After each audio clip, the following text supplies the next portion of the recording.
नबी पाक फरमाने लगे, तुम्हें पता है जब किसी के घर बेटी पैदा होती है तो क्या होता है?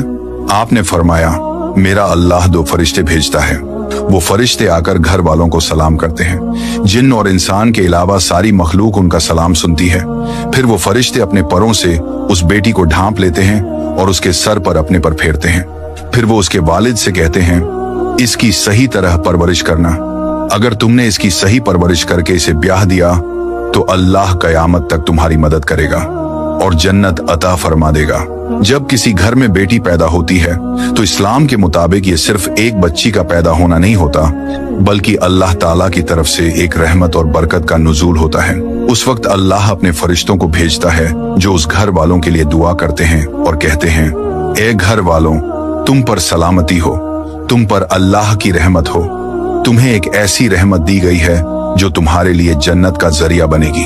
जब बेटी पैदा होती है तो अल्लाह ताला उस घर पर बरकत बरसाता है, उसके रिज़्क़ में इजाफा करता है और उसके गुनाह माफ कर देता है। नबी पाक ने फरमाया, बेटी रहमत होती है और बेटा नेमत।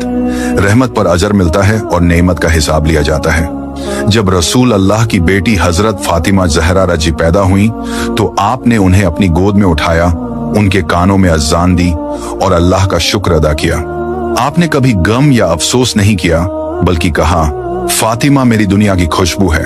इस लम्हे से ये साबित होता है कि बेटी पैदा होने पर खुशी मनाने वाला इंसान अल्लाह के नजदीक बहुत मकबूल होता है। फरिश्ते उसके घर पर सलाम भेजते हैं और अल्लाह ताला फरिश्तों से कहता है, देखो, मेरे बंदे ने मेरी रहमत बेटी पर खुशी जाहिर की, मैं उसे जन्नत अता करता हूँ। इसलिए बेटी पैदा होने पर शुक्र अदा करना और उसकी इज्जत करना एक मोमिन के लिए सबसे बड़े अजर और बरकत का सबब है। बेटी रहमत है, उसे मोहब्बत दो, इज्जत दो और जन्नत कमा लो।